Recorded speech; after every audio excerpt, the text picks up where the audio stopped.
First in the mornings, originally from the Bayou State of Louisiana.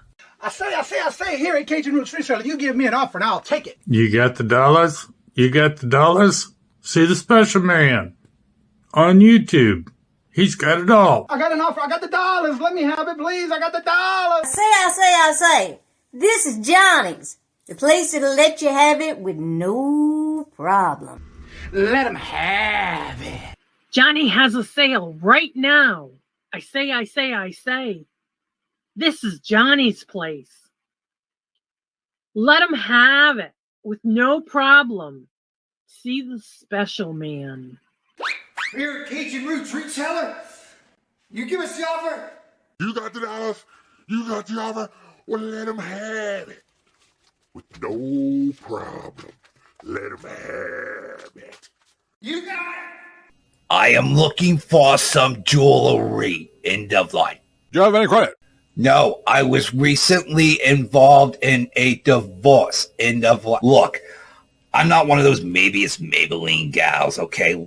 I just want to go out on the town with Sheila and accessorize some. See, special man. I don't know about you, but this Joe girl is going to Johnny's place. Check out Cajun Roots Reseller. Right now. I say. Go see the special man and tell him the dough girl sent you.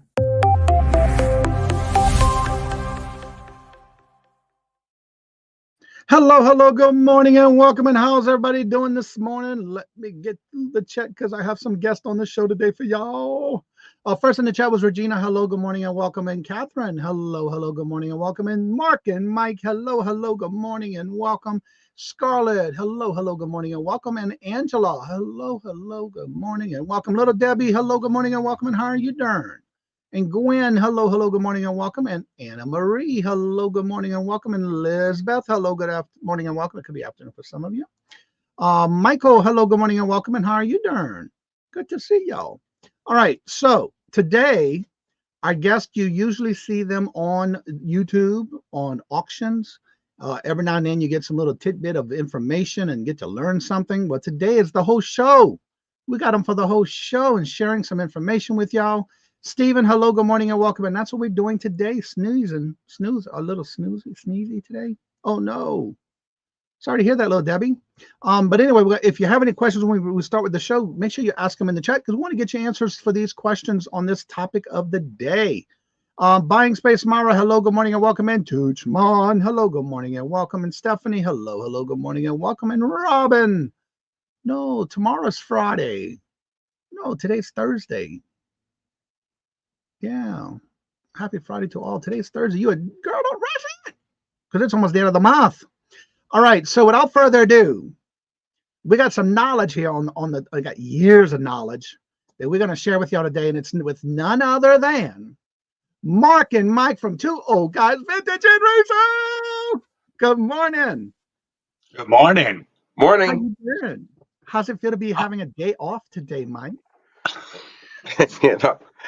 Well, I'm not sure this is really considered a day off because I have no idea how you're going to grill me. I just hope everybody's kind to the old man. Corner Clubhouse, hello, good morning, and welcome. So, for those, we do have some new people in the chat that may not know who you are. Go ahead and tell everybody a little bit about yourself, what y'all do, and some of the things y'all like to thrift when going out sourcing. Well, we're Two Old Guys Vintage and Resale. This is Mark. Hi. I'm Michael. Hello. And we are eclectic collectors. I collect a little bit of everything. I love Victorian art glass. I love carnival glass. I love cut glass. Vintage jewelry. Those are the things that we look for. And I don't limit myself to just that. I buy whatever catches my eye. I am a firm believer that you should collect what you love and love what you collect, and the heck with everybody else. Amen, bro. I do not follow trends. I've been doing this for many, many years. My mother was an antique dealer and appraiser. I came from the womb at an auction, I'm sure. And I went on to become an appraiser myself. I have stayed away from really the selling part until we came onto YouTube. Mark has an eBay store, Etsy store. Poshmark. Yeah, we got eBay, Poshmark, whatever. Elsie Bell's Antique Mall. And we have a little place at an antique mall here in Kansas City, Missouri. That's where we're from. We're from Independence, Missouri, just outside of Kansas City. And I've been doing this. I've been involved in this. I would say 67 years. 67 years. That's how old I am. I grew up with it. Mark. Ella. When Mark came along, which is approximately 10 years ago. Mark has developed a keen interest in mid-century modern. So we also collect some mid-century modern. That's about us. Oh, I did a little short stint doing research work for Antiques Roadshow back in the dark days. We have a few new people that just came in. We have Dr. Mark. Hello, good morning, and welcome. And how are you doing today? Good to see you, sir. Michael says, Mark, Michael, and Johnny all in one spot. Too much awesomeness at once. Oh, Michael. Stormy, hello, good morning, and welcome. And there's Ella. What she wrote. What she write? Two old century guys. Hey. Don't forget to follow Save Here Last. Save Here Last. Stats, hello, good morning, and welcome. And how are y'all doing? Good to see you. So basically, we're going to talk today a little bit about like vintage and how to look for things when you're going out sourcing, when it comes to making sure you're getting the great quality of items for your money when you're purchasing things out in resourcing, where you're going out through estate sales, garage sales, or estate sales, garage sales, or even thrifting. One of the first questions, and again, if you have any questions having to do with things like this as we get started, I'll just throw out a couple of questions to get you started. And if you have any questions, please feel free to ask away in the chat and we'll get them answered for you.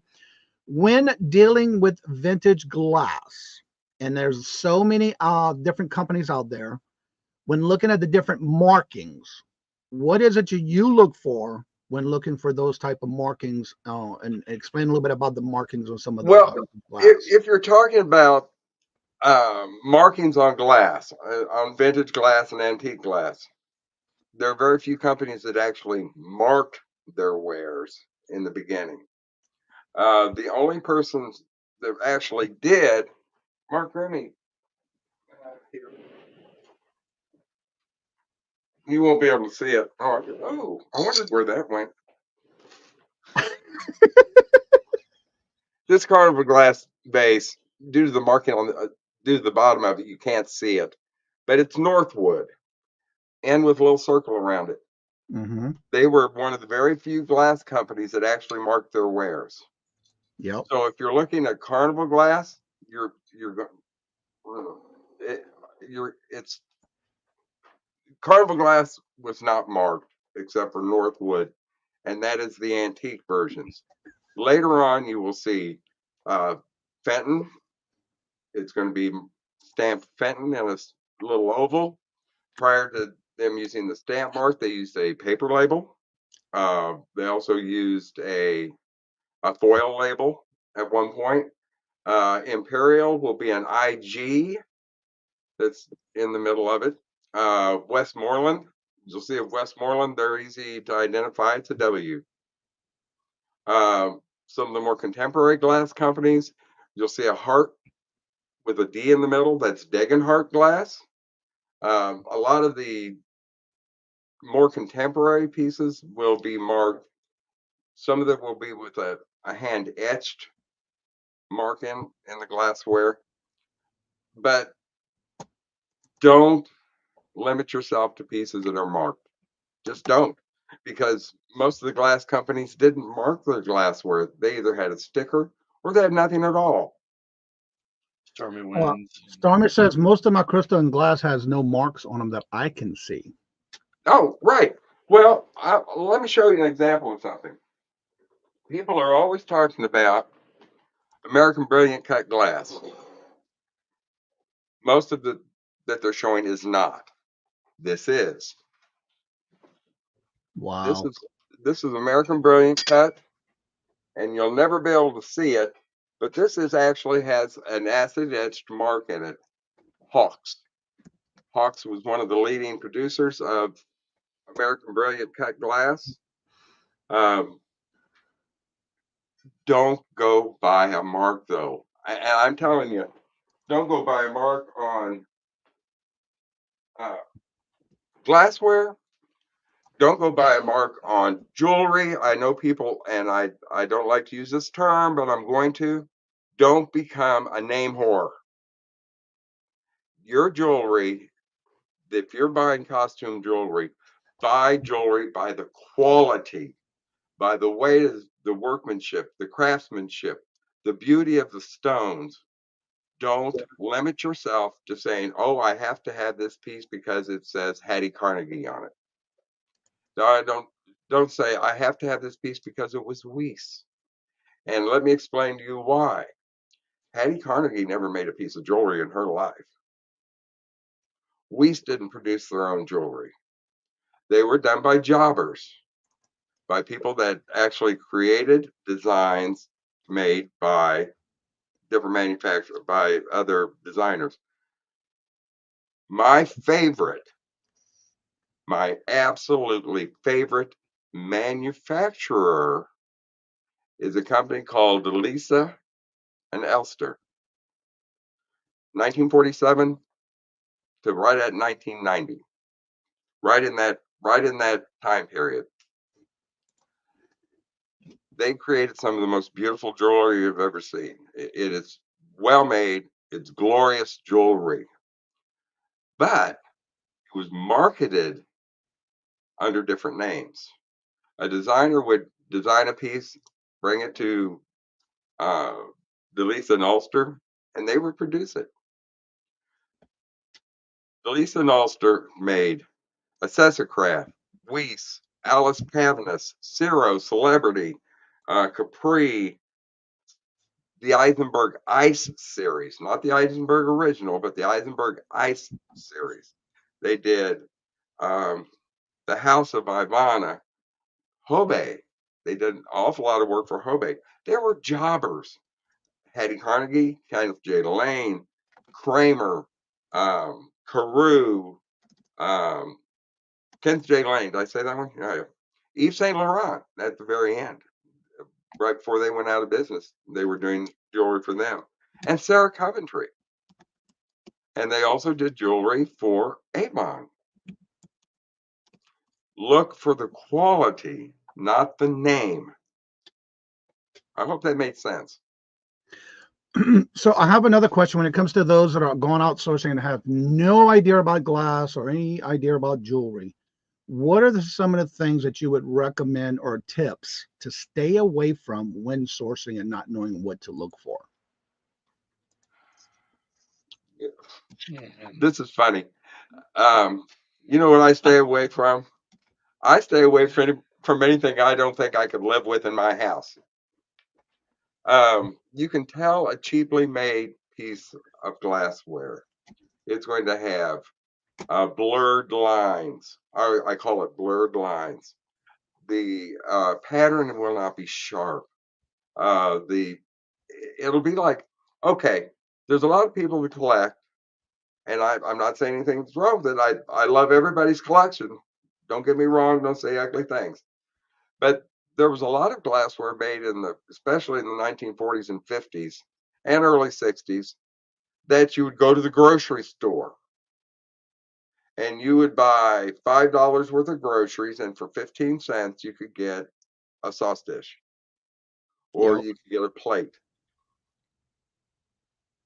Hey, nothing wrong with it if that's what you collect and that's what Some you like, people do collect that. and that's fine. But Yep. that is not a higher quality piece of glass.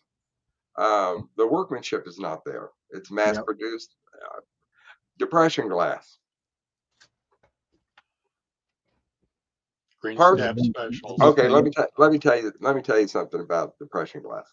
There's an awful lot of depression glass I really, really like. My mother, on the other hand, and you've got to stop and think, this is 60 odd years ago. My mother fed our dogs out of depression glass because it was a dime a dozen. Yep. Then depression glass became popular. You know, you had a certain pattern. My grandmother had a pattern. And the thing is she got hers at movie theaters. She would buy a ticket in the 1930s, and they'd give her a cup and saucer, or they'd give her a little plate. But that nostalgia came back out, especially in the 1970s. 1970s, 1980s was the big time for depression glass. It fell out of favor, but now it's back. There are people now that are going back in and collecting depression glass, and more power to you.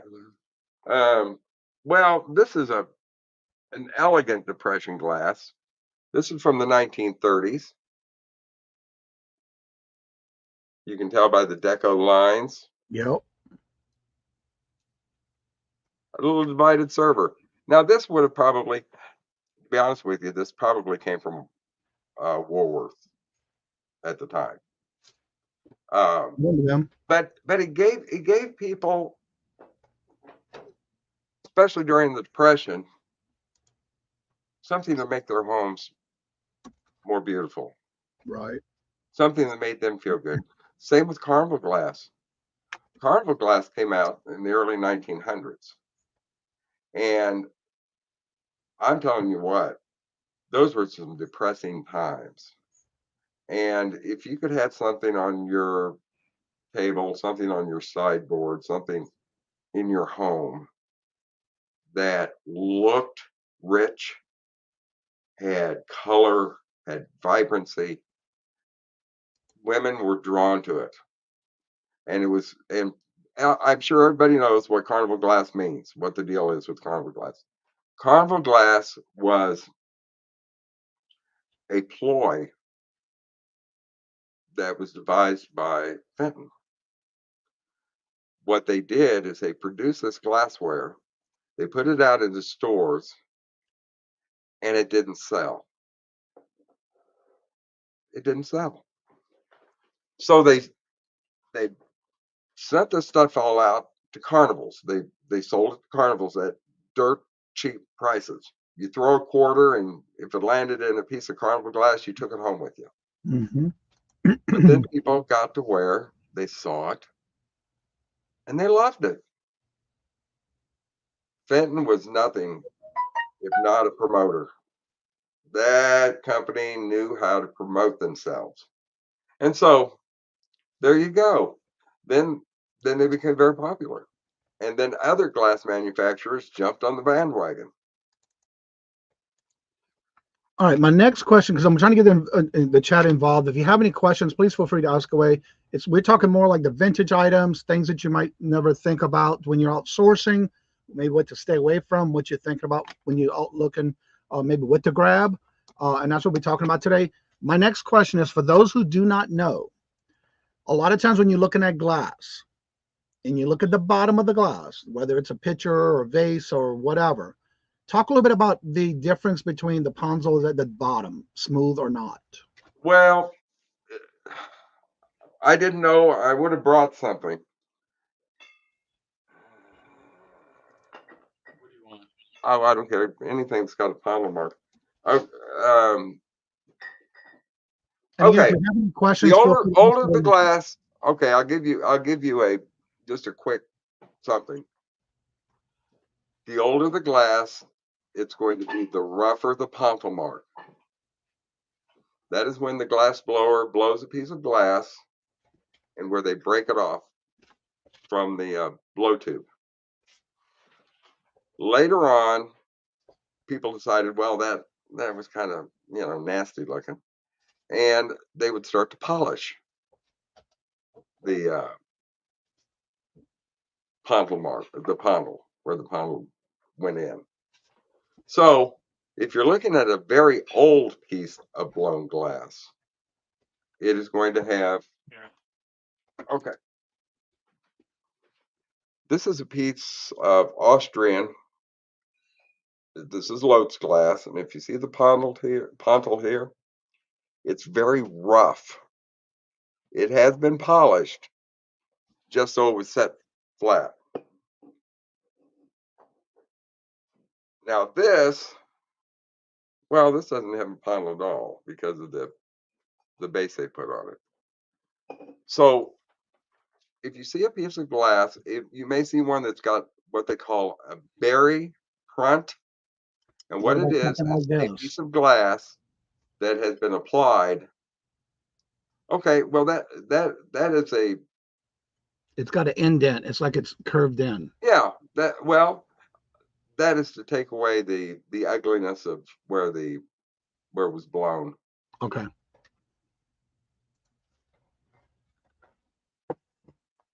That's a good point, Deborah put in the chat. I'm trying to get back to it. When you're outsourcing, make sure you bring yourself and carry a UV light. That way you can check for cracks and flea bites when looking at glass. I don't use a UV light to see if it glows. But I do use the UV light for cracks in porcelain and cracks in glass. Depending on the kind of glass, a chip is not going to show up so much with a UV light, but a crack definitely will. Also, your hand is the best judge. Michael was saying how he liked the glass. I was just showing the whole bowl. That's pretty. Okay, now this is a piece of cut glass. A lot of times, if you will hold it on your fingertips, I don't know if you guys can hear that or not. Yep. You'll get a bell-like sound. If you get a thud, you got a problem. That means there's probably some damage as far as a crack. Right. As far as a chip, it can still ring true, but a crack, Stay away from that. well, stay away from them unless it's something extremely rare or something that you absolutely want to have for your collection. If you want to buy something that is damaged, make sure that you're paying a price that is commensurate with the damage that's on it. But there's nothing wrong of having a piece of in your collection that is damaged. I have a hat pin holder that is a carnival glass hat pin holder that is cracked from here to there. But it is an unusual color that I know I won't be able to find, or if I could find it, I couldn't afford it. So in my cabinet went, and I love looking at it. So don't limit yourself because of some slight damage. Mini Magic says, I just got my very first piece of ABC last week. It's gorgeous. What is ABC? ABC. Is that You a got brand what? of glass? Unimagic. Okay. I just got American Brilliant Cut. Okay. Now what about it? She I just know. got her first. She just got her first one, and she said it's gorgeous. I Deborah, love American Brilliant Cut, and the vase that I showed earlier is American Brilliant Cut. All right, Dawn. You have a question from Deborah. What is your favorite color of glass? I have no favorite color. I go by the design. I go by the workmanship. I go by what catches my eye. I know there's people out there that collect just blue, just red, just amberina. I don't limit myself. I love purple. That is my favorite color too with glass. Mark just got that yesterday, as a matter of fact.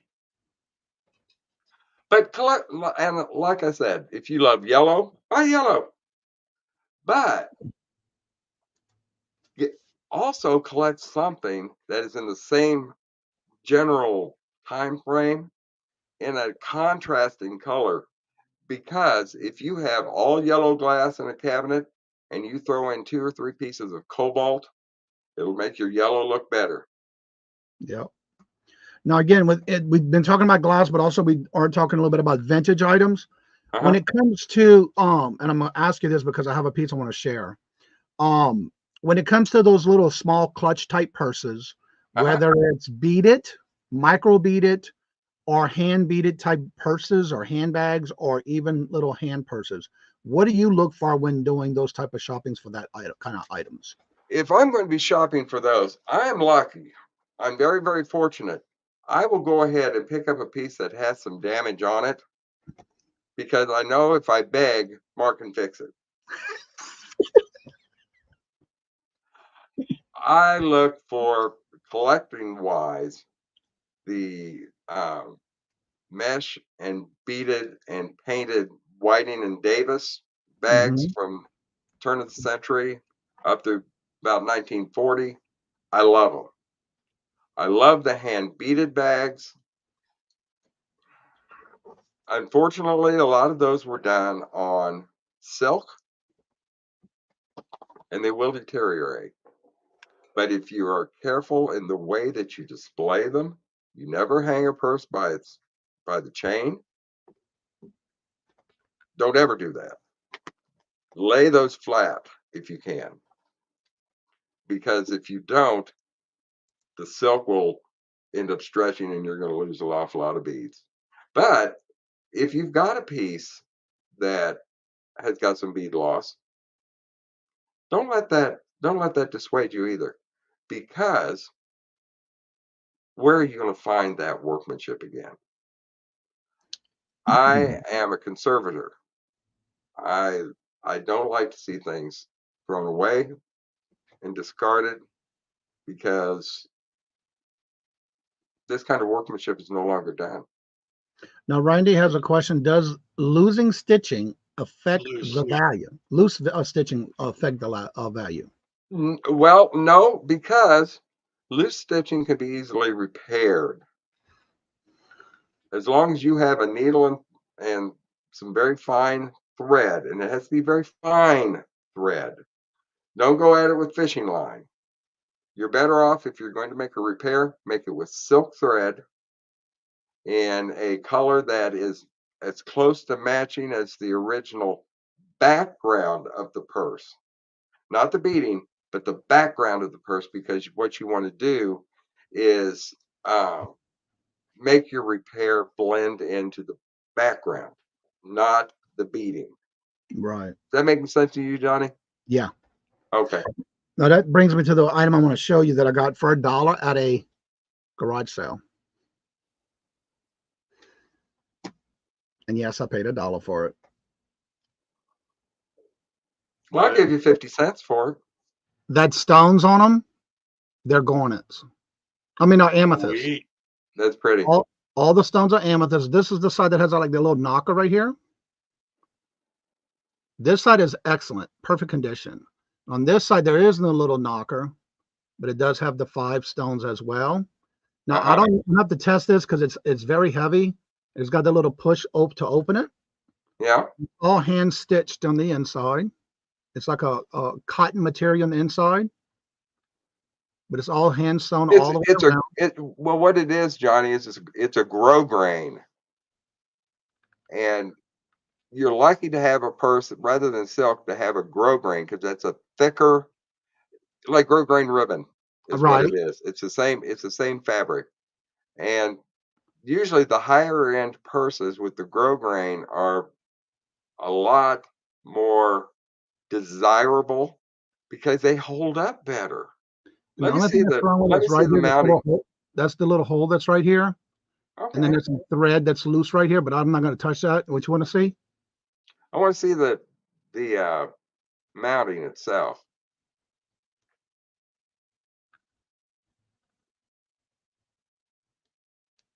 And it's hinged on both sides. And it is sewed in, but you can see around here, you can see the stitching on it. It's loose. No, it's tight. Oh, it's tight. Yeah, it's tight. Well, that's good. Same thing over here. They're pretty tight. And it's got a nice soft fabric on the inside, but the only thing that was wrong with it was right here. And I don't want to take that. You can see the thread. Oh, leave it be. Just the way it is. I found one similar to this on the internet, but the only thing I found was the top portion was missing. The gold part, the piece up here was completely missing. Just the bag itself. They were selling it for $95 without the closure. I couldn't find any exactly like this with the stones. There's another thing I want to mention right now while we're all sitting here. There's a huge difference between what somebody's asking and what it's actually selling for. Yep. And a vast difference in pricing if you look on the internet. I never go by internet pricing. I just don't. I will look on like eBay sold, what they sold for. But I don't gauge anything that I buy strictly by what somebody on the internet has said. Right. What it sells for is what you can get. Right. And this, like I said, the one I did find sold without the closure. They sold it for $95, but it was just the basic portion without the top piece. Well, but see, the thing about it is, all I found was one. Sure, but you've also got to think that maybe somebody had the closure, but didn't have the bag. Right. Exactly. So that makes a difference too.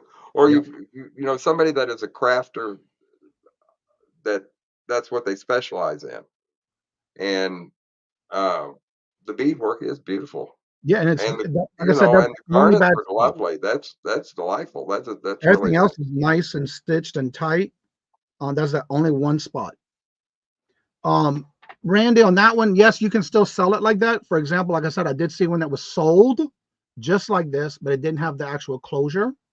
And they sold that one for $95. But I cannot find any with that exact designs on it. And there are a few that are similar, but don't have the actual amethyst stones around the sides, because I did test that on the Presidium, and all of them are coming up amethyst. But I didn't find any with the stones just like that. So it's gonna take me a little while to list it, because I'm still doing research on it. I just processed that yesterday from a garage sale I went to and paid $1 for it. So Glenn, hello, good morning, you're welcome. So anything I make on it is going to be a profit regardless. I collect the sterling silver bags too. Mia, how are you doing? Good to see you. Now she's one that's got a collective amount of vintage and antique stuff. She learns that every week when she goes through all of that. Exactly. Asking price can be crazy. Sold comps are better. Yeah, and again, I'm still looking. I just started looking on that one and just happen to have it right here. When Hey, Glams. Everybody saying, okay, I have a little beaded piece from the 1800s of my grandmother's, but it has damage with bead loss. Thank you. And again, I love looking for things like that, especially when you have garage sales, estate sales. I don't limit myself to just anything. But that goes back to the thing that Mike said. I hear a lot of people saying, well, you might want to check the Bay. You might want to check the Zon, or Amazon, that kind of stuff. Be careful with that, because you're going to mislead people. Because there's a lot of times when I'm watching people on YouTube on auctions and they say, well, you might want to check it. And I do. If I'm going to be interested in an item, I'm looking. But I don't look at what's listed, because you can ask whatever you want for it. That doesn't mean you're going to get that. Like Mike said, you have to look at what is selling. What are people actually willing to pay? So that's what I look at. And if it's not going to be worth my time, gotta ship it. Then I got to list it, take the pictures and that kind of stuff. And if it's not worth my time, I'm not going to get it. So you have to do your own homework. Whether you're going out at estate sales, garage sales, or even at flea markets, or what's those other one, thrift stores. Judy May, hello, good morning and welcome. And how are you doing? Good to see you. Welcome. Good morning. Everybody saying hello and good morning. All right, most of my vintage glass in my collection has come from Michael and Mark, and they have one. Yes, that is so true. So if you have questions with vintage and our glasses, let us know. My cat was fused out. What? To go out. Mark and Mike were coming. Oh, Lord.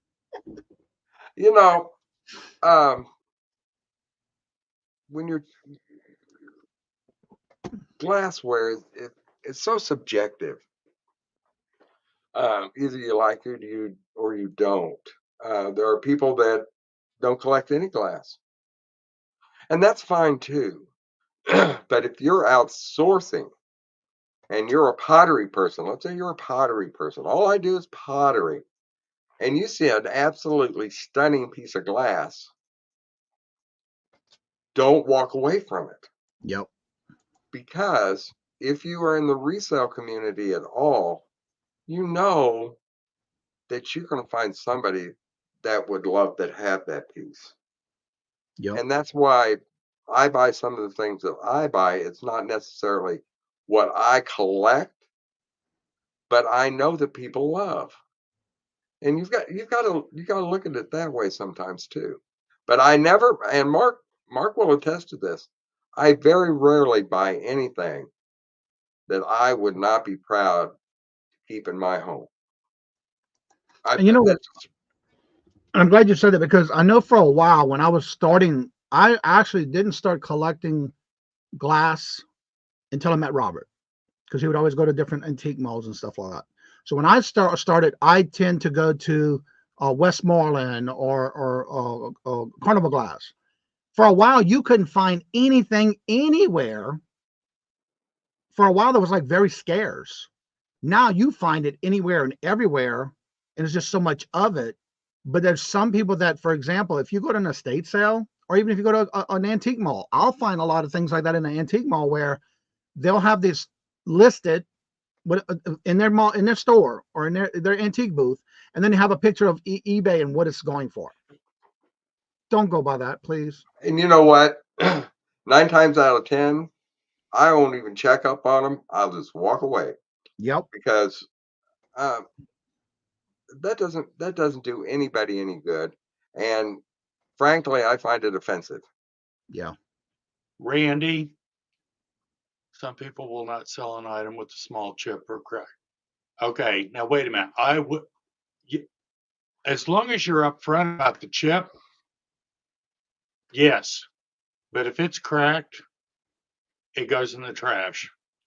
Well, let's There's nothing face to it. do with it. We're all human beings, even Mark, and sometimes Johnny. But anyway, we will be at an estate sale, Mhm. and if you're in an estate sale, they're notorious for the worst line eaten known to man. Now, were the people that lived in these houses, were they blind or what? Did they wear miners' helmets? I don't know, but all I know is nearly every estate sale I go to, the lighting is abysmal. It's just horrible.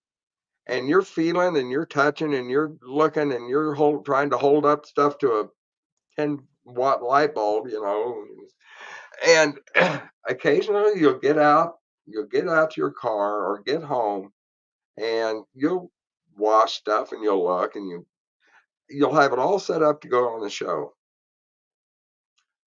And I'll pick it up and I'm like, well, Lord, God Almighty, this has got a little chip in it.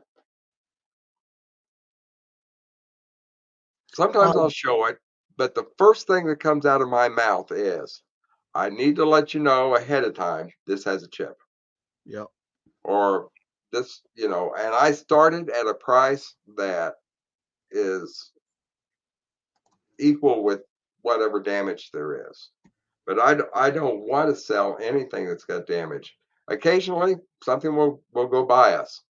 And we've always said, if it gets to your house and it's damaged, if there's something that I haven't said there was something wrong with it, send it back or, get a hold of us. We'll make it right. But most of the people in this community are the same way. Yep. They're not trying to sell you a damaged piece of anything. They aren't that way when you're going to buy at an estate sale, believe me. Right. Well, a lot of times too, that's why it's important you bring some type of flashlight and or UV light that you can see that kind of stuff, especially at an estate sale, because a lot of times it's dull lighting. We've got these. Is this one of them? We've got these neat things, and we've sold quite a few of them, but I can't get any more either. We can't get them anymore. But you put them on your hand. You wear them like a glove. Oh wow!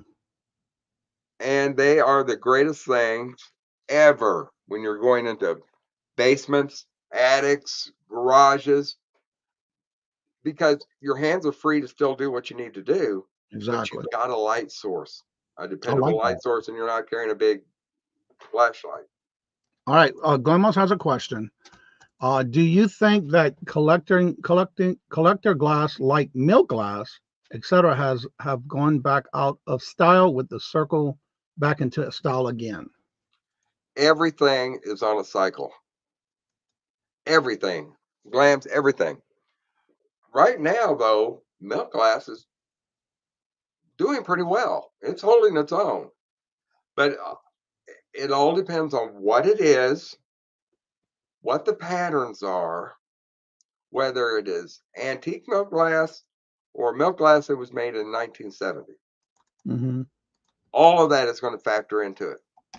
There was some cheaply made stuff done in the 1970s that I don't know anybody that collects it. A lot of the hobnail stuff that Fenton did back in the 50s, yes, collectible. The turn of the century milk glass, yes, very collectible. But well, there's a piece right there. Okay. The best thing to do is always make sure and let people know, and that's up to them if they're going to purchase it at that time. Because I see a lot of people that even let you know there's a flea bite or a tip or whatever. I will let you know. Now this is from the turn of the century. These pieces are very collectible. I don't have a piece of Imperial made some stuff that was just crap back in the 70s, unfortunately. But the stuff that's got grapes, that vintage that Imperial had and Indiana made, not so much. But the older stuff and the 50s Fenton stuff does very well.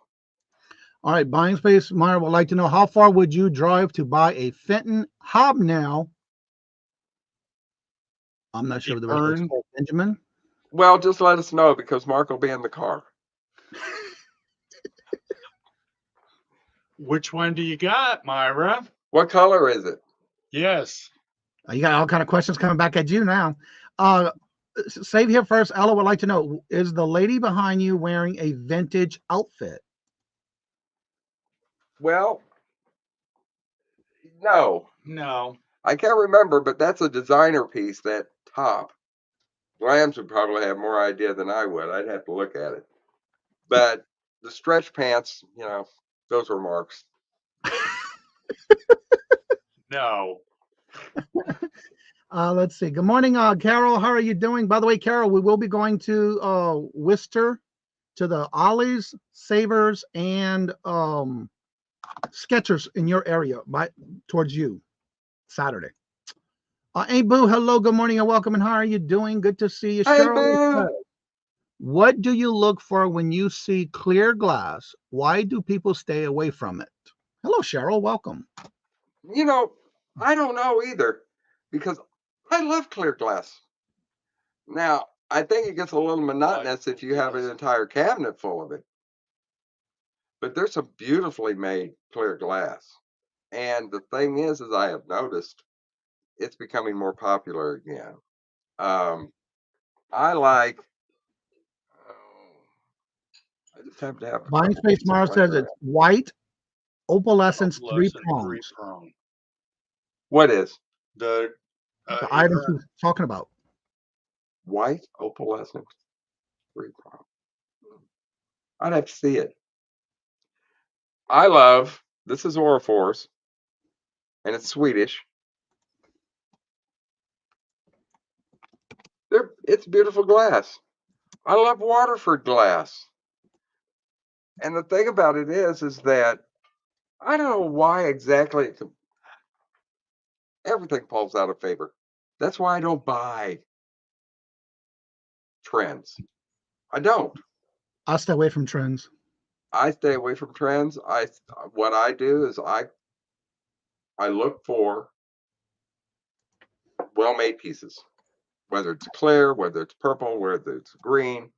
I've noticed that lately people are getting more back into the opalescent pieces. This is right at the turn of the century when this one was made. But the opalescent pieces are beginning to be popular.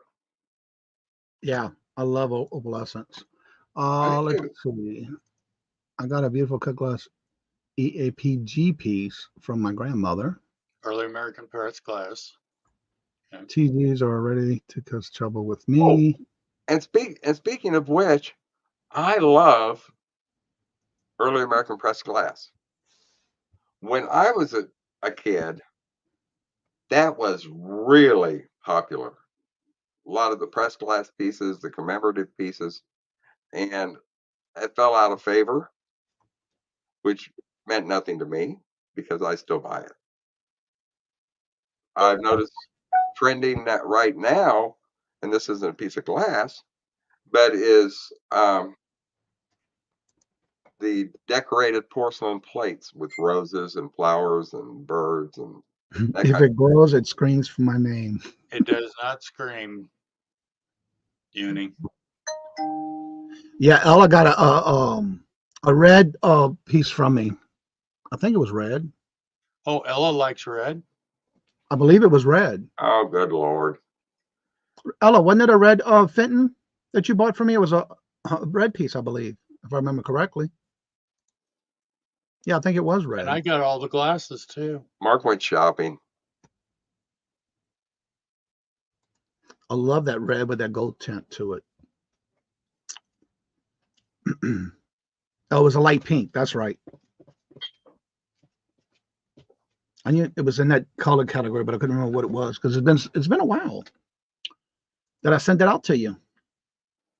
Yeah, she bought it on one of the auctions. Well, guys, what else you want to know? All right, if anybody has any questions having to do with vintage glass, let us know. Put it in the chat. Beautiful. It's a beautiful piece. In other words, let's see. Tooch likes blue. Who knew? I have another question. Who knew that Tooch liked blue? All right, Tooch, let me tell you something. I'm going to tell you the same thing I told you about, if you collect all yellow. If you're collecting all cobalt, throw a contrasting color in with your collection because it'll make your collection pop that much more. What about Goofus glass? Goofus glass is kind of funny. Goofus glass is a pressed glass, and it's clear, but it has a deep patterning on the inside. I should have brought it. Well, I didn't know. But on the inside, let's say it has big roses. A lot of it is roses. Has large open roses all around the perimeter and the center and leaves. Then they went in and painted the roses. Painted the roses, painted the leaves, and then covered the entire back with a gold paint. If it's in very good condition, I will pick it up. But for the most part, by the time you get to it, they're scratched up. Well, the fact that a lot of people have decided that they were going to be Goofus glass artists, and they have gone in and retouched them and repainted the backs. And if you can find a good original piece, I like it. I'm gonna try to see if I can open this on the computer because it's not gonna be seen on the. I've seen that before. Mara Buying Space sent me a video, a picture of that item, but I was gonna open it up on my phone, but it doesn't show it justice on my phone, so I'm opening up on the computer. If I can open the actual picture. Randy was a collector for everything, and I ain't lying here. If there's something out there, there's a collector for it. May have to sit on it for a while. Oh, there we go. He's a collector. All right, here's the piece that Buying Space Myra was talking about.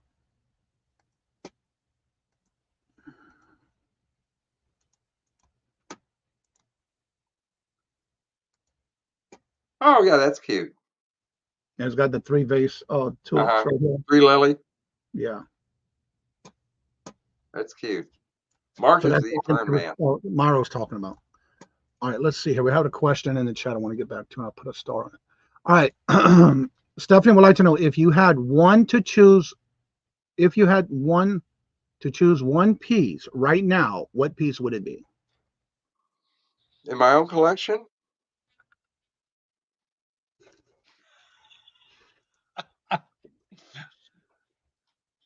You know what? I know what Mark would choose. I'm torn. Well, untear yourself. It'd be the big blue one back there. Well, that's what I was going to grab first, and then I thought about it. Well, go grab one. Just grab it. Cheryl says, I always go through the clear glass carefully because I found it's not always marked, so I buy what I like. Just about a L.E. Smith basket for $3. Well, that's neat. Army. I do want to let you know about clear glass. If there are some clear glass that is marked, and if you see pieces that are marked new cut, N-U-C-T, or near cut, those are older pieces. And if you can find those, they're not that easy to find anymore. Those are good pieces to invest in as far as clear glass. Hello, Simone. Welcome. It was supposed to be mimicking cut glass. All right, I know marked right here. All right, that's where we were. There was another question that came in. I marked. Let's see here. Okay, that's where I was at. But new cut and a near cut, and All right. that's how they'll be marked. American Honey Tina would like to know, does retouching up the paint on glass devalue it like McCoy cookie jar? Okay. Again, there are purists, and people, it depends on whether or not this is for your collection that you're going to keep for yourself. Okay. Or if it's something that you want to resell. Because if you're trying to sell it to a serious collector, they do not want it retouched. Period. Because that's cold. The problem with, like on the McCoy cookie jars, that's cold painting. That is painting that has been applied after the piece has been fired. Yeah. And it especially reds and blacks are going to flake pretty bad. But you do not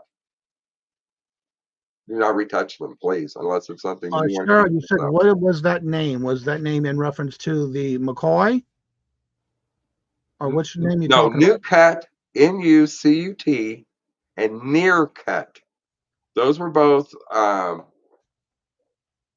designations that companies used for their pressed glass that was very heavy that they were using to mimic cut glass. And those are collectible pieces. And I see Mark pick something else. You asked me what my one go-to piece would be. When this man came along, it was mid-century modern, and I was the. Oh wow! This is a pair of Lotes, and they are lotion dispensers.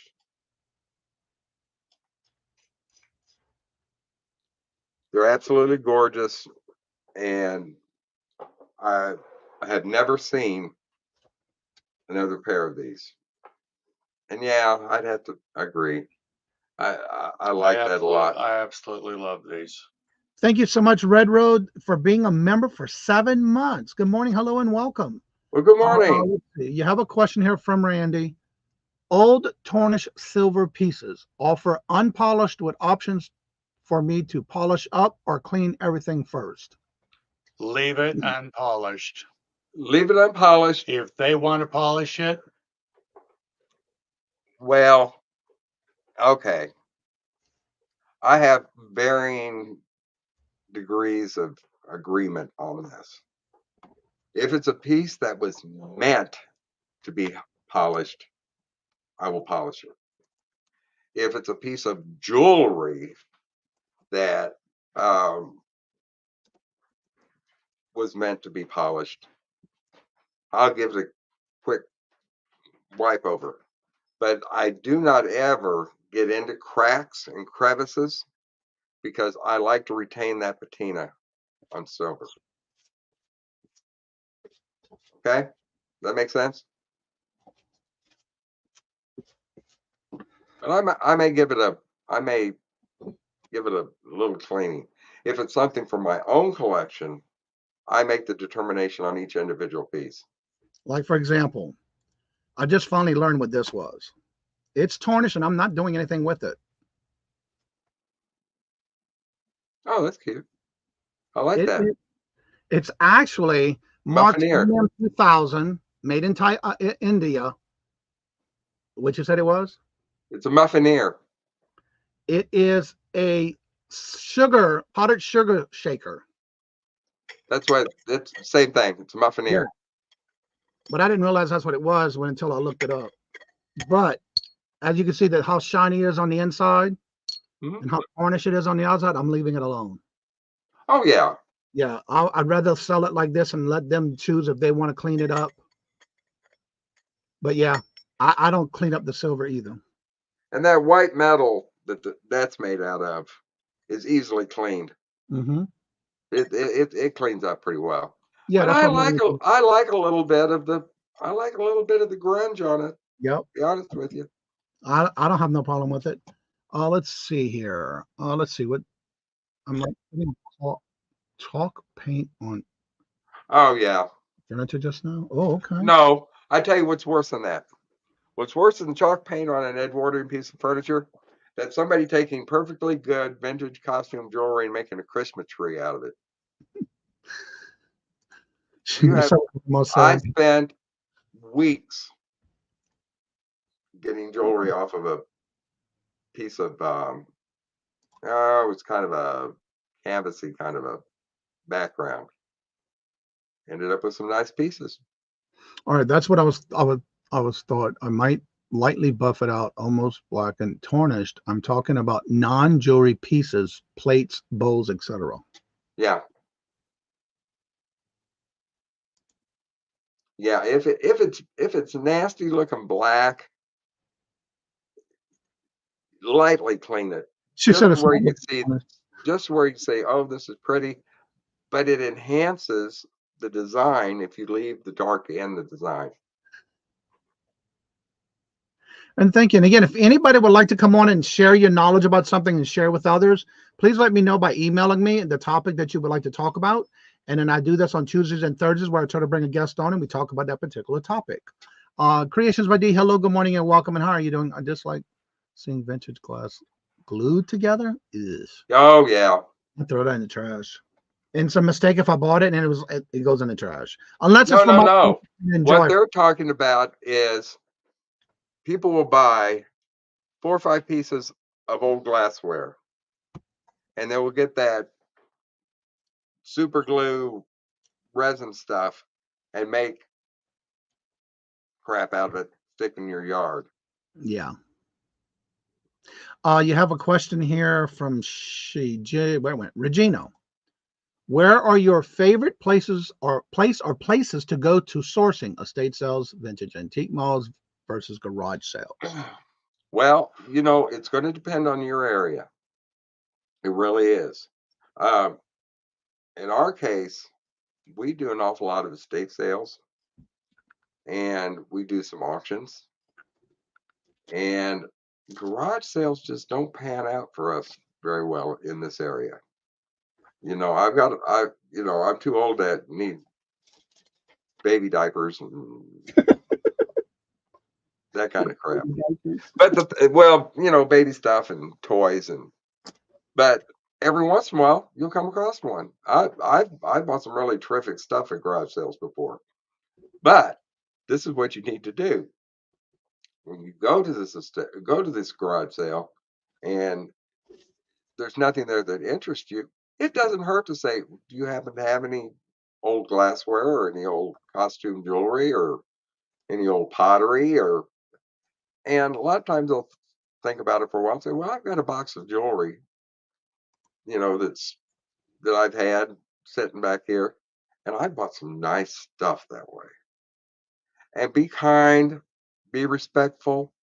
I've had people, I went to a garage sale one time, and they were so sweet. And we got to talking, and she said, well, my sister-in-law is getting ready to go into a nursing home. Would you be willing to go over and see if there's anything that you might be interested in? And I bought a buttload of stuff that day. But be nice, be kind, be respectful. But it doesn't hurt to ask. It really doesn't. Did you say you take apart the jewelry pictures? Somebody made a Christmas tree out of some really nice old costume jewelry. And yes, I did. I went at that thing. And what I couldn't get off of there, I pried the stones out and I use them for replacements if I have a stone that needs to be replaced. Don't ever throw away an old piece of jewelry, put it in a box, because you'll end up, 9 times out of 10, you'll end up with a piece of jewelry that you got exactly the stone that you need to replace. I have a container that when I go through some vintage jewelry that I put in there because it's missing several stones, but they have a whole bunch of the same sizes. Yeah, I picked those up on the side. All right. Ask because people may have stuff they did not know they had, so they did not put it out thinking it was boring junk. Exactly. Mm-hmm. Yeah, high bid is a good place to go to as well. We don't have a whole lot of luck with high bid auctions. Well, Here. I'm going to say my piece. No, Michael's not allowed on high bid. All right. Because if he finds a piece that he has to have, I pay up for it. And I'm going to share with those who do save vintage pieces for repairs. I found that this is the best. I've only had to do a few pieces where I've had to repair stones from what I find that are missing stones, and I use them to repair others. This is what I find that works the best with just a little dab of this stuff for repairing jewelry. I get this off of Amazon, and it's through the jewelrysupply.com on Amazon. This works the best, and it does not leave a cloud when you're repairing jewelry. And it's got a little pin that you use at the top to close it. That's how you would apply it to the items that you're trying to repair, where it doesn't give you a lot of mess or cloudiness. Blue glass. and this is what it looks like out of the two. There you Now, go. if you have bad eyesight, have somebody that's got better eyesight than you put the little gizmo back in. Yep.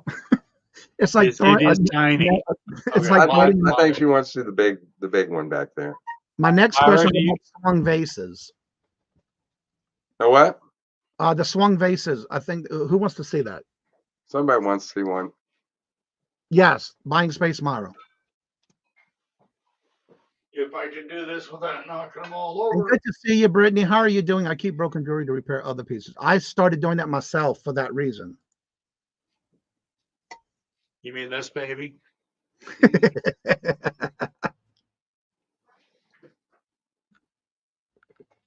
That is gorgeous. For those that are not sure what that is called a swung vase. Correct? Yes. It's got the smooth pontal.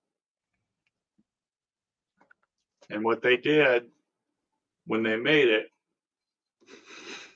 they swung it so that it would.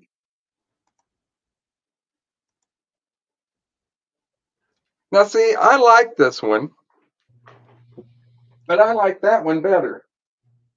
The red one The or percentage. the green one? You know what? You need to dust. Toochman said y'all such a tease. I like this one. I like the way that one's made. That's the Abrazani. And yes, it glows. It glows. Good to see you, Susie. How are you doing this morning? Hi, Susie. You know what? She was on our show. She is the tops. I love Susie. No, we collect stuff, just stuff. Yeah, it also depends on where you find them. For the bittersweet. Oh, Mark likes bittersweet too.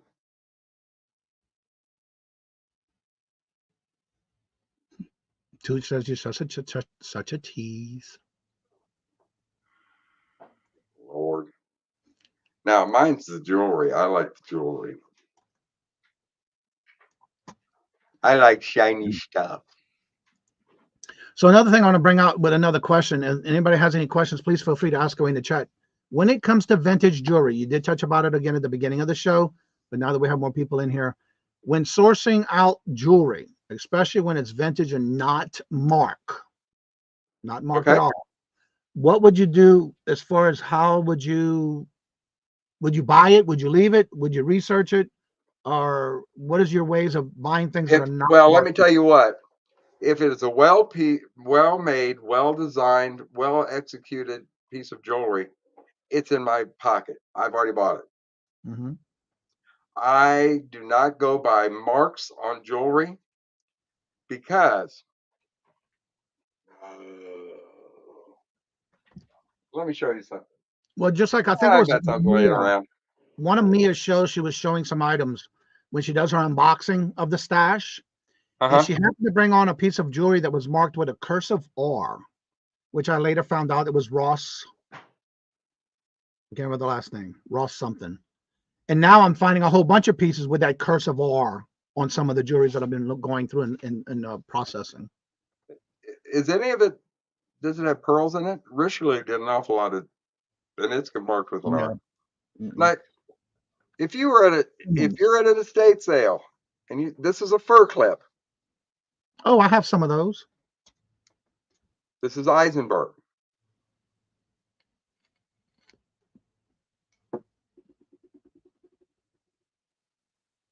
Now, if you see one of these, go ahead and buy it. But I don't buy it because it's Eisenberg. I buy it because it's beautifully made. This is an Eisenberg original. They're just beautiful pieces. None of these pieces are marked, but they're all made by. I've already talked about Delisa and Ulster. I've already talked about that today, didn't I? Yes. Okay. Yes. I've got some Delisa and Ulster pieces. Ooh, show and tell. Very distinctive puddling. If you'll see the puddling, that's what they talk about. It's right there where the soldering is. Uh-huh.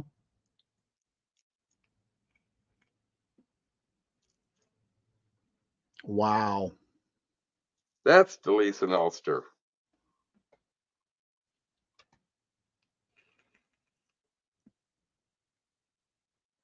See the puddling on the back? Yep. This is Delisa and Ulster.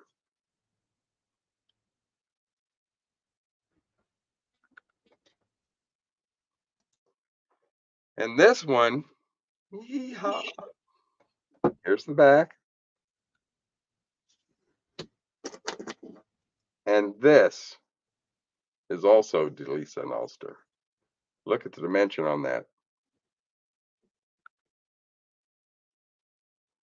My favorite jewelry manufacturer. I could have brought some Hobey pieces that they did. I could have brought Hattie Carnegie that they did. But then I also like Victorian jewelry. Now Susie said that there's the figure 8. What is the figure 8? Well, not all of it. Go by the puddling. And I understand I know what Susie's talking about. But go by the puddling more than the figure 8. The figure 8 was mainly used on the actual Juliana line. And that's another kettle of fish we're not going to open up. We were fortunate enough, though. I'm going to show you something real quick. Oh, she said one of the brooches you showed had the figure 8. Oh, I'm sure it did. I don't know. I can't see. I'm blind. It was probably this one.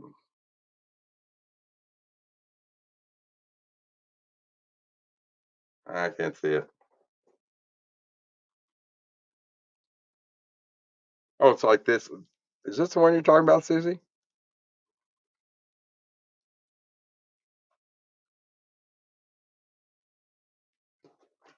Anyway, we're going to talk about something real quick. She said either the second or the third one you showed. Yeah.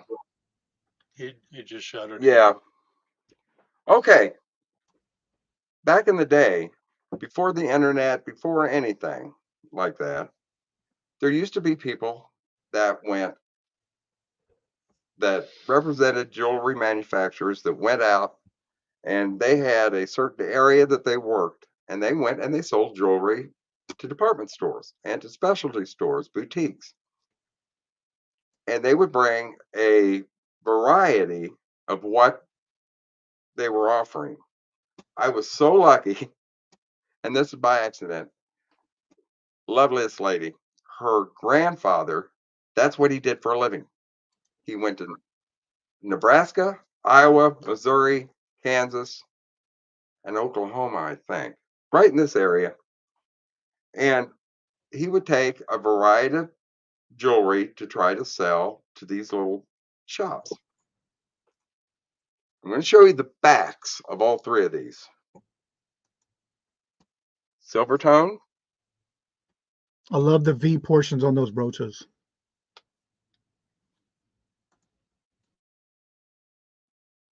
rose gold,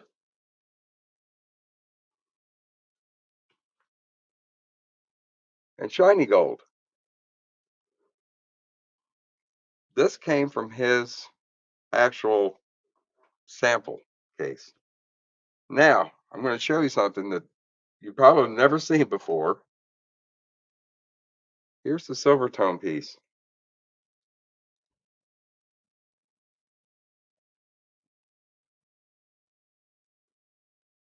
And these are big. What are these? About 4 inches? I've got a, where's my life-changing tool, guys? Right Oh, there it is. These pieces are 3.5 inches in diameter. Now, those are the smoke. Yeah. And those are smoky stones.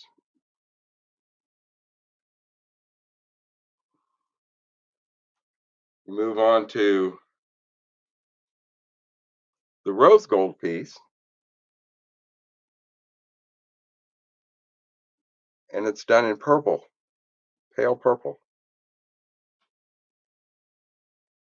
Not right now, Myra. You move to the bright gold piece, and it's all done Amber. in And those are some ambers. huge brooches too.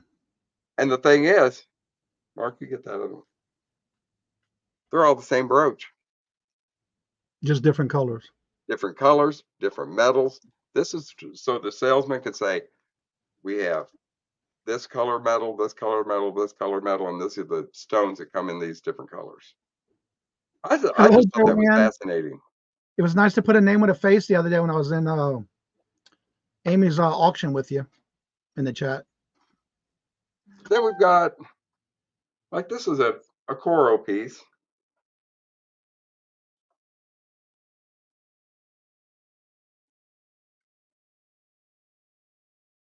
Hello and welcome, Reselling with Woody. How are you doing? Who dat? So one of the things I wanted to ask you too when you brought up Cora, because that was gonna be one of my questions with you, that when I did some research on Cora, which was very interesting, how back in the 1900s when they first started, they didn't mark them. And then around 1940s, they started marking them with the word Cora. Then they even went into the later years in the 1950s and started doing them in cursive. That was very interesting research I did on that, and I love the research on that. There's a lot more than that. Yes. Because you'll also have Coro with the Pegasus mark. Yes. Which is highly collectible. Everybody wants there's Coro Sterling. I should have brought down a couple of pieces of that. I'm a 1940s Coro Sterling freak. I love it. Yeah. And you know why so much sterling silver jewelry, the big chunky fun silver jewelry was made in the 1940s? Because silver was one metal that was not needed by the war effort. That's right. Well, the reason I did that is manufacturers were using silver because they couldn't use tin, they couldn't use, any of the base metals because those were all needed for the war effort. Copper. And the reason I went into a deep research on it is because when I Google lensed this particular brooch that I had, when I Google lensed that, it came up Cora, but it wasn't signed Cora. So I did into a deeper dig to find out the history of Cora and where did it start. And sure enough, they were not dated or marked prior to the 1935, 1940. Well, and that's another thing people need to understand. A lot of jewelry was never, ever marked, but it had usually a little hang tag on it. And like the brooches that I showed, chances are good they would have had a hang tag that said, well, like the high-end stores here in Kansas City, we had Klein's, we had Harsfelds, we had Knepkers. Those would have been the hang tags because you would have been buying a piece of jewelry from an expensive store Yep. in your area. And that's how a lot of that was marketed. Exactly. So if anybody else has any questions, please feel free to ask away in the chat because that's what we're here for today. Let's see. Michael teaches me all sorts of fun things this morning. I had no idea about the WW World War II silver thing. I wish I brought down a couple of pieces. I really do, because they're fun. They're really fun. But So the you'll moral of notice, it, go ahead. watch a movie, watch old movies. That's one thing. Watch old movies and see the jewelry that the women are wearing. Yes. And during the 1940s, you will see big, bold, well, they had big, bold shoulders. They needed something to offset that. They had big, bold silver jewelry. And the fun thing about it now, and I've been doing this for quite a while, is when I'm watching any old movies, that is what I look at. I'm looking at what piece of jewelry they're wearing, how big is it, what does it look like, and it's amazing. Let's see. I had a great day in glass today. I love jewelry in glass the most. Well, thank you, Cheryl. Thank you, Cheryl. I hope I didn't bore anybody. Small window wear custom brands made it in yeah. Yep. That's why you definitely got to look it up. Don't pass it up. I have a Hobey piece that is sterling silver and 14 karat gold, but it has glass stones, and that was made during the war years. Yep. I've been looking forward to this show all week. Yeah, we've been having it actually on the books for about a while because we wanted Mike to be here as well, and we had to kind of pick a date that Mike was off. So yeah.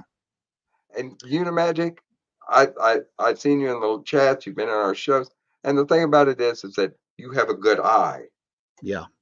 You really do have a good eye, and I appreciate that. I appreciate anybody that expands their horizons. Unimagic is really good about buying quality items, not necessarily all the same thing. Mm-hmm. Doesn't limit to a certain type of item. And Susie's the same way now. She's the same way. Stephanie says, not boring today. Very informative. Very much appreciated. Mia's the same way. She's going through noticing the jewelry as well. Yep. And the thing is that you can still find some pieces reasonable out there. There are other people that put hiring a cat. One of the things I have to say too is don't be afraid to shop at antique malls, because a lot of people are you find things on sale. People are marking down things. They have it at a low price because they don't know what they have. They just want to get rid of it. I purchased several pieces at an antique mall just the other day. Yep. I bought on one of our trips, I bought a 3-piece Fenton fairy lamp for $10. Yep. $10. Sitting right out there in the middle. It was I don't understand. Sometimes I don't understand. And for those who don't know what a fairy lamp is, explain, and if you can, about what is a fairy lamp. I'm gonna show. Pull one down. Because some people I've been seeing people fairy lamps, and they're not considered fairy lamps. Okay. Well, fairy lamps and fairy lights are different. The same, one and the same. But candle lamps are different. Okay. I'm going to set that one there. You do need to dust. Now this is a Fenton piece. Here's the base.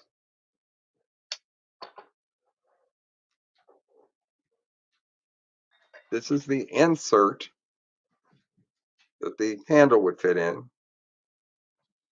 Here's the shade. This is a 3-part fairy lamp made by Fenton. That is beautiful. And it's cranberry opalescent. And you see, a lot of them are saying you're never boring, so stop saying that. Now, this is a horse of a different color. These are the original fairy lights. This is Thomas Webb, and it's Burmese. And this was made. Clark made the base of these. And it's called S. Clark They call them fairy pyramids. And it is a 2-piece fairy lamp. And these were to be put on your night table next to your bed.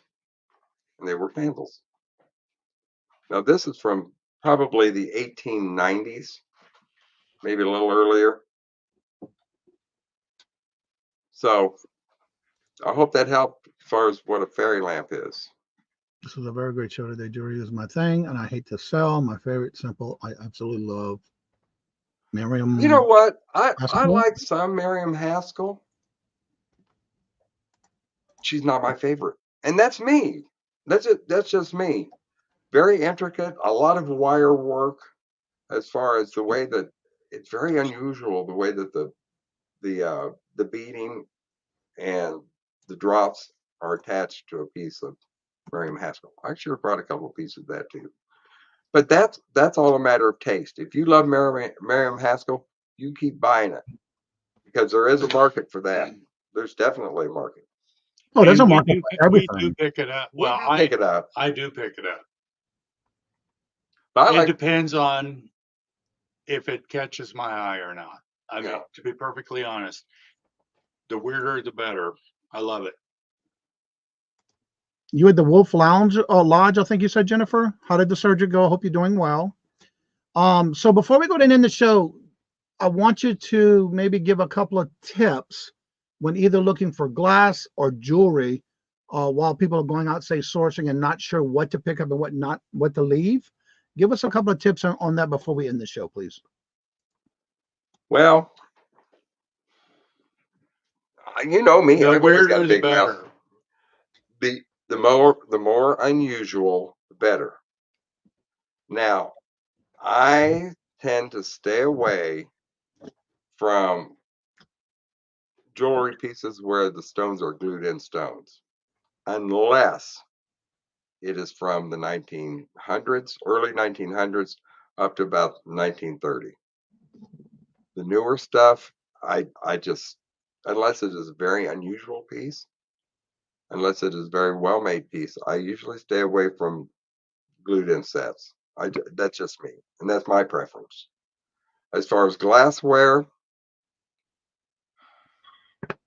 go to your. This is my thing to tell you. Immerse yourself in a world of glass. You will absolutely fall in love. You need to go to antique shops. You need to go to antique shows. You need to get yourself some books and actually go and touch these pieces. You will get to where you can recognize a piece of well-made glass, a piece of well-made porcelain, a piece of well-made jewelry, and it'll become second nature to you. I guarantee you this. And it doesn't take spending a lot of money because they can't charge you to look. But do that. Go out and actually get out there and look at places. And a good antique shops are a good place to do that. Don't look at the prices most of the time, but look at the glassware. If you find a particular manufacturer that you just absolutely love, you can go to thrift stores, you can go to estate sales and get books. It's going to take some searching, but yeah, the books. Don't use the internet for the know-all be-all, because I will see the same thing listed by 5 different people, by 3 different manufacturers, and a completely different price ranges everywhere. The people that are writing these books or have written these books, because most of these books are out of print now, and the only places you're going to get them is, you can get them off the internet every once in a while, high prices, but there are estate sales and garage sales and that kind of thing, and libraries when they have a sale. But the thing is that they are selling you information. They are not selling you an individual piece of glass, an individual piece of jewelry. What they are selling you is their research and their reputation. If they're giving out incorrect information in these books, they will never sell another book. A publisher will not republish them. They will not even entertain looking at another book by these people. So always rely on a book rather than what you're seeing on the internet. And that's just a piece of information that everybody needs. I have to say, I love my collection that I've been finding these vintage, and I say vintage because they're older books that are no longer in print. That I've been finding, and I have them in my collection. So when I am looking at certain things, and I like what Randy says, that once you have seen and touched them, you will get familiar with them and get easier to spot. And it's true. But there's something that sometimes you just don't know. I don't go to the website most of the times. If I have the book for that or looking it up, I love looking through books and matching those pictures with them, and I enjoy it. And the thing about it is, you can get a lot of information just by watching shows on these shows. Someone may have something for sale, and you look at it, you think, wait a minute. They may not know exactly what it is they're selling. Yeah. And you can pick up some good bargains anyway. I light that up again. I like Unimagics for me again. I don't claim to know everything, never will, but I try to be as well informed as I can. And amen. And anybody that tells you, and I'm going to say this because I have a problem with this. Anybody that tells you that they're an expert on absolutely everything either is delusional or just a plain out liar. Margie. There are too many things out there, too many variables for anybody to be the know-all be-all about everything in the antique and collectible market. So, I have to agree with you on that one, because there is somebody that I watched one time, and when that came out of that person's mouth about I am an expert in, I'm not saying a word. And I know who you're talking about, and I'm not going to say the name. Bye-bye. I'm out.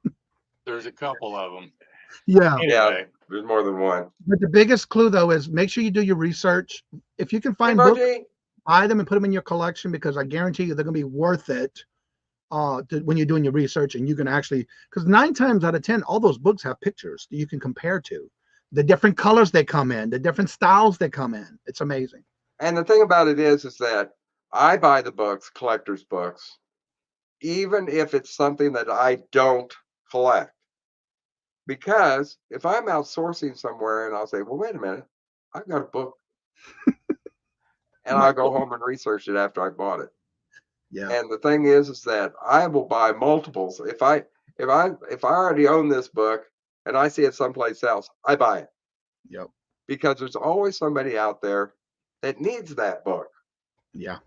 So it never hurts to have multiple copies. You can. And I'm the same what you need. I rather ask questions, and if somebody asks me a question I don't know about it, I'm going to do some research on it. You know what I'm saying? Because then I'm curious of what the answer would be. And I will absolutely tell you to your face, if I don't know, I'm not going to make up something. I'll just say, I don't know. Because I've been doing this for a lot of years, but sweet Jesus, I learn something new every day. And that is so true. I love watching the Antique Roadshow, because they do. They'll come in and bring you something else. Speaking of that, I'm going to need to find out when Brandon, I think it's this fall, was on the Antique Roadshow with an item that he was able to get aired on TV. So be on the lookout for this fall, because he's supposed to be on there with an item he brought in that he purchased and brought it on to the Antique Roadshow in their area. If y'all know who that is. Used to be Lego Man of the Midwest. It's yeah. So that was pretty cool. But he didn't tell me what it was, because he wouldn't tell me. So yeah, we gotta wait for the show. You're not supposed to tell nobody. So yeah, keep an eye on that. It's Midland. No, what was his channel he changed it to? It used to be Lego Man. Oh, he changed his name? It's no longer Lego Man. It's something else. Midwest or Midwest something. But anyway, Midwest if you Picker. put in Lego Man, his channel will come up. Also, don't forget at 9:30 we need to raid Susie Woozy, I believe it is today, on the live from the doghouse. So let's go ahead and raid Susie Woozy and Dawn. My biggest beef in Facebook is most people's photos on jewelry and expect to identify without them having. Yeah, I have a Dan Craft piece. I've not yet to find any information on it. I even Heartland Picker. Really? That's, yep. Heartland Picker. Heartland Heartland Picker. Yeah, that's his new name. So you keep an eye on the Antique Roadshow. He's supposed I to be love coming. Dan Craft jewelry. Yeah. And it's a unique piece, and I didn't realize that Dan Craft's right there in Connecticut. I didn't know Well, until the thing about it is, Johnny, is that unless somebody's photographed it for, for sale or in a book or something, it's hard to pin down a lot of jewelry because they made so many different kinds, so many different colors, so many different, so many different things out there with this jewelry. It's nearly impossible to pin down a lot of it. Yeah. And that's why I'm telling you, go by the craftsmanship, the way that the jewelry is put together. Don't go by a name. Don't go by a name, period.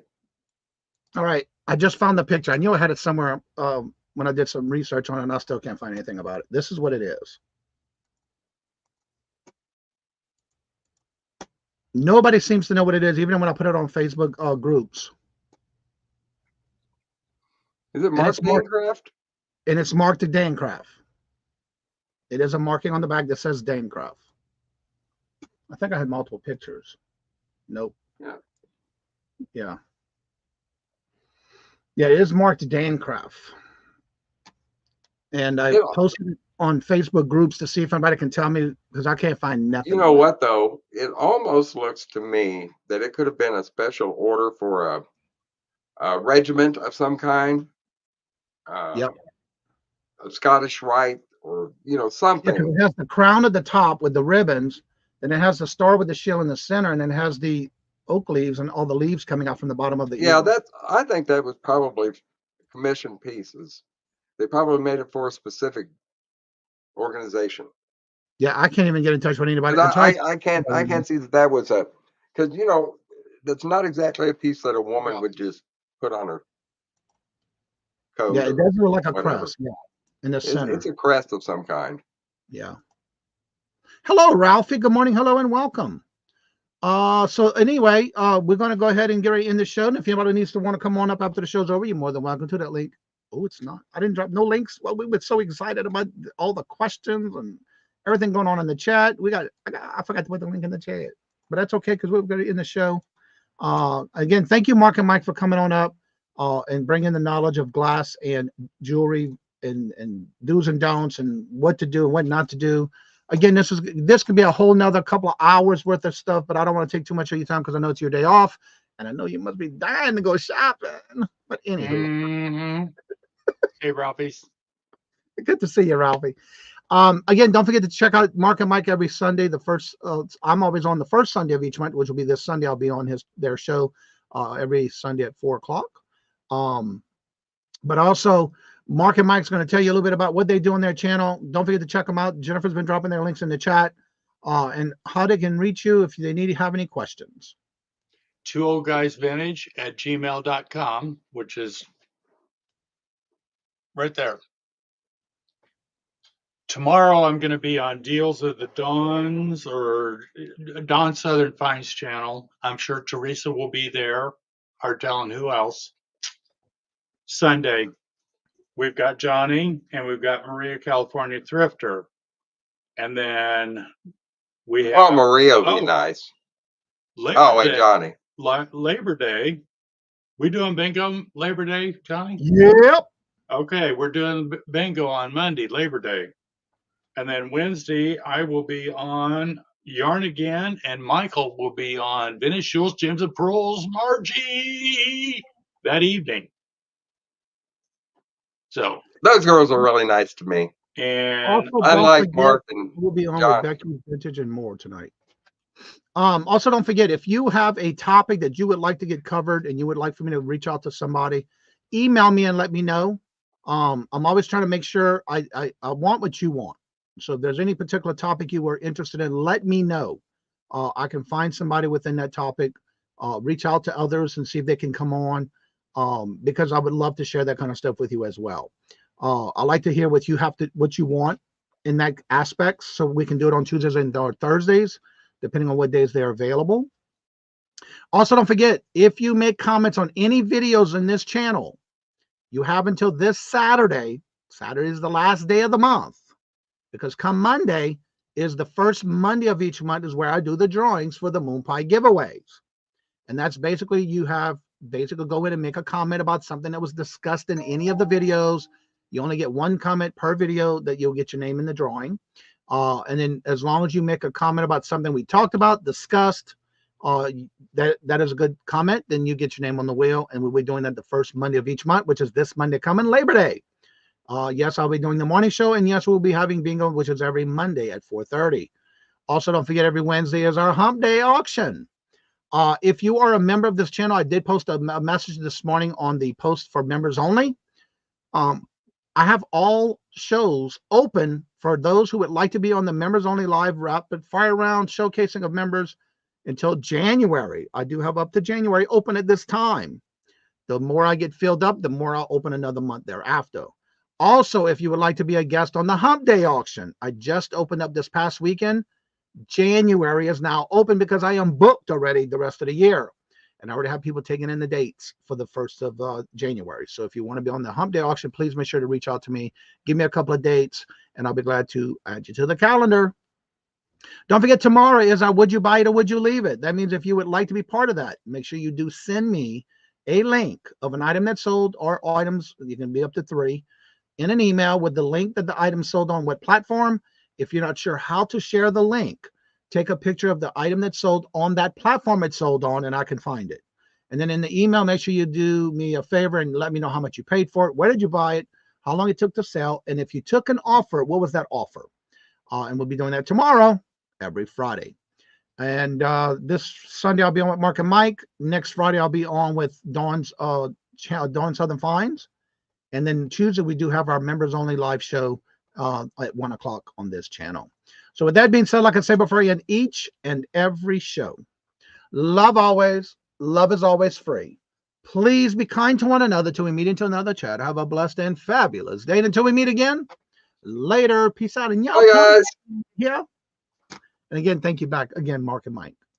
No problem. I gotta be.